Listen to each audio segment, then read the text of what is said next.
Welkom terug by die groot ontbyt. Ons gesels bietjie wiskunde. Moenie weghardloop nie, sit stil. Hierdie is 'n interessante ene.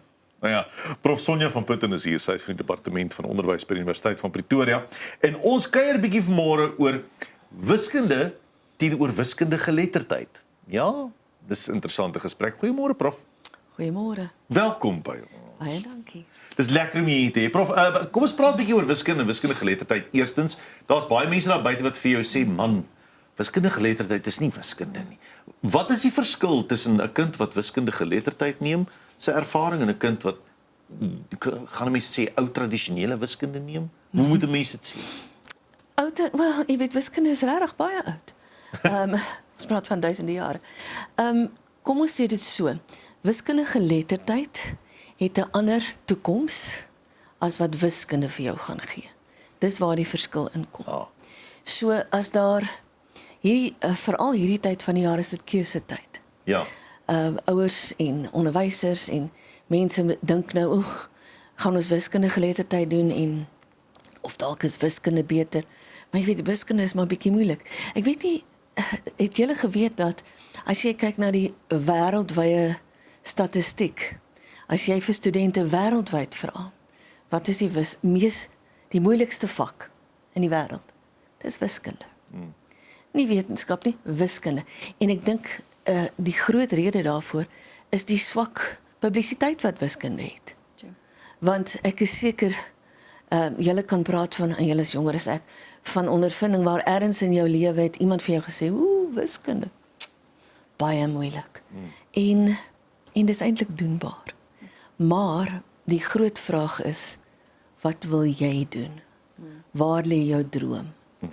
En ons weet dat jong mense, graad 9, wat nou besluite moet maak, hulle het 'n droom en volgende week is dit 'n ander droom. Maar ergens binne-in is daar 'n saadjie wat sê, ek gaan dalk in daai rigting bly. En dan moet daar besluite geneem word. En met konsultasie. Want skole sê partykeer nie altyd wat goed is vir die kind nie. Dis absoluut reg. Skole is geneig om soms die slaagsyfer, daar sê ek het nou, mens moet seker nie gesê het nie, maar die slaagsyfer is soms belangriker as die kinders se vakke wat hulle neem. Die skool se profiel. Ja. En mense moet altyd ook dit in ag neem. Absoluut. Jy sê, dis 'n toekomsgerigte keuse vir jou kind. Of dit geletterdheid of skrywerwiskunde is. Maar tog is daar 'n korttermyn kwessie vir baie kinders. Het dit ook 'n effek daarop dat kinders sê, maar Absoluut. Ek kan nou glad nie fokus nie. My angs is so hoog, ek het soveel spanning. Ek kan nie nou funksioneer in die res van my ander vakke nie. Absoluut. As wiskunde oorheersend is, en al wat ek doen met my tyd elke middag is wiskunde, dan moet jy 'n bietjie vra vir jouself. Wat is my droom? Ek wil 'n ingenieur word. Wel, dan moet jy maar hulp kry. Maar as jy sê, ek is nie heeltemal seker nie, dalk wil ek 'n kok word, en ek dink nie die een is minder as die ander nie, in terme van waarde. Maar dit gaan jou besluit affekteer. Wat ek vir jong mense sê is, as wiskunde doen, jou emosionele gesondheid affekteer, dink mooi. Is dit werd? Ja. Daar's te veel kinders wat hier in matriek kom en is hulle so depressief, so angsbevange dat hulle omtrent nie kan asemhaal nie. Regtig? Is dit die moeite werd? Ek dink nie so nie. Eendag as ek gryser is as nou, gaan ek 'n boek skryf en die titel van die boek gaan wees, Daar's 'n lewe sonder wiskunde. Sure. Regtig. As jy in die klas sit, ek weet ons praat nou van die toekoms wat jy kan doen met wiskunde en wiskundige geletterdheid, maar in die klas op self, wat is die verskil tussen wiskunde, wat leer ek in wiskunde as vak, en wat leer ek in wiskundige geletterdheid? Ek dink wiskundige geletterdheid is 'n uitstekende vak. Ek dink regtig almal moet dit doen, want dit is baie prakties. As jy wil weet, kan jy 'n kar bekostig met die jobbietjie wat jy gaan kry? Wat jy nou het, jy lewer koerante af. Jy gaan dit leer, jy gaan die formules leer. As jy wil weet hoeveel vierkante meter het jy nodig om hierdie mat in hierdie kamer te sit. Jy weet, dit is baie, baie prakties. Die doel van wiskundige geletterdheid is om van jou 'n verantwoordelike burger te maak. So dit is vir my uiters waardevol, waar wiskunde baie meer abstrakt is, baie meer teoreties. So, jy moet besluit waar lê jou kop, waar lê jou hart.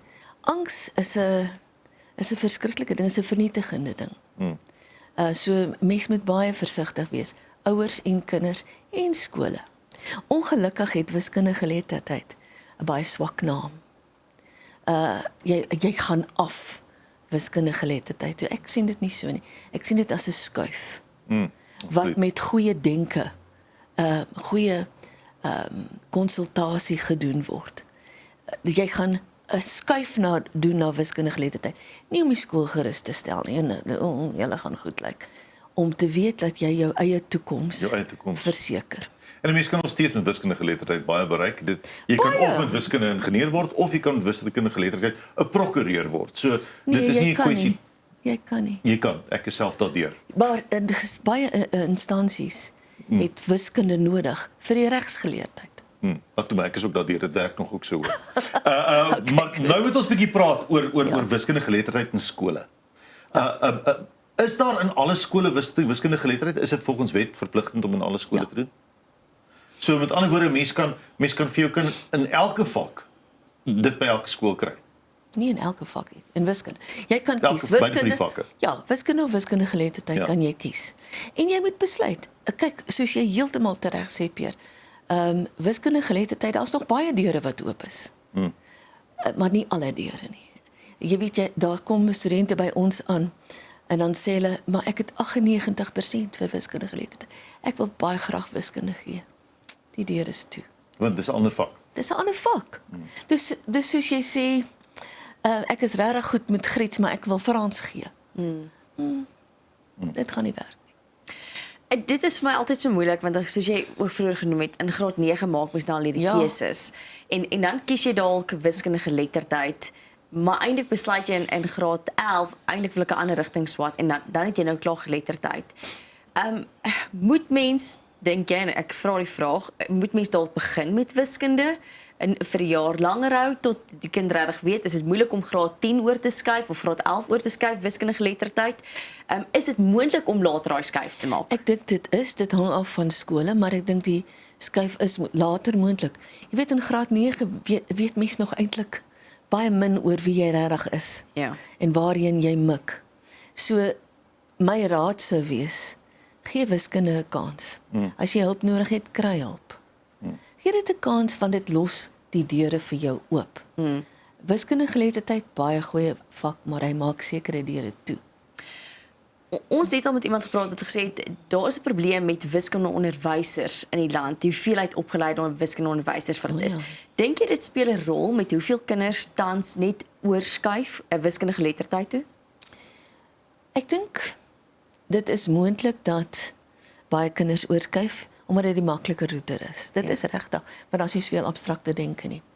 En dan baie instansies, tersiêre instansies, die deur vir onderwys is dan vir jou toe, en jy doen onderwys, in elk geval jy doen net nie wiskunde nie. Ja. En dan kom jy by 'n skool, en die prinsipaal sê, ek het nie genoeg wiskunde onderwys. Ek sien jy het wiskunde geletterdheid. Jy dan iets, kan jy wiskunde kom gee? Dan kry jy iemand wat wiskunde gee, wat nie wiskunde het nie. Sonder daardie verwysing. Exactly, en dan is daar 'n probleem. Absoluut. Ja. Die ander ding wat ek wil weet is, hoe besef 'n ouer, of hoe sal 'n ouer weet, kyk, my kind wil skuif, want dit is regtig, dit het emosionele impak, teenoor, hulle wil skuif, want dit is net bietjie moeilik, en jy weet, ons gee mos maklik op, as iets wat bietjie moeilik is, ons wil nie daardeur worstel nie. Hoe as 'n ouer bestuur ek daai, tussen, okay, dis regtig 'n impak, emosionele impak, nee man, hier is nou net bietjie worstel, ons moet bietjie harder werk in die vak. Dis 'n moeilike, jy weet, jy praat hier met 'n 14-jarige kind. Ja. Wat sê, ek sukkel verskriklik. Ek dink dit is nodig vir konsultasie met die skool. En dan moet jy vir die kind sê, hoorie skat, kom ons skuif wiskundige geletterdheid toe. Onthou net, as jy hier in einde van matriek besluit jy wil iets doen wat wiskunde nodig het vir jou tersiêre studies, dan gaan jy minstens 'n jaar, miskien 2 jaar daaraan moet deurbring om wiskunde weer te doen. Okay. Wil jy daai 2 jaar inboet of gaan jy maar bietjie harder nou werk? Meestal moet inhaal op universiteit. Ja. Absoluut. Prof Sonja, baie dankie dat jy draai gemaak het vanmôre. Dis 'n Dankie groot vir jou plesier. insig. Dankie vir die duidelikheid. Wiskunde geletterdheid en wiskunde is nie dieselfde ding nie. Ja. En dis ook nie 'n afstap van wiskunde af nie, maar net Dis 'n skuif. Dis Ja. 'n skuif, absoluut. Baie dankie vir jou tyd Dis 'n vanmiddag groot vanmôre. plesier. Baie dankie. Dis Dr. Prof Sonja van Putten wat vanmôre van die Universiteit van Pretoria se onderwysdepartement af met ons kom gesels het. As ons terugkom, dan advertensiebreek, dan praat ons so bietjie meer oor sosiale media, maar dis tyd vir die nuus en die weer net daarna.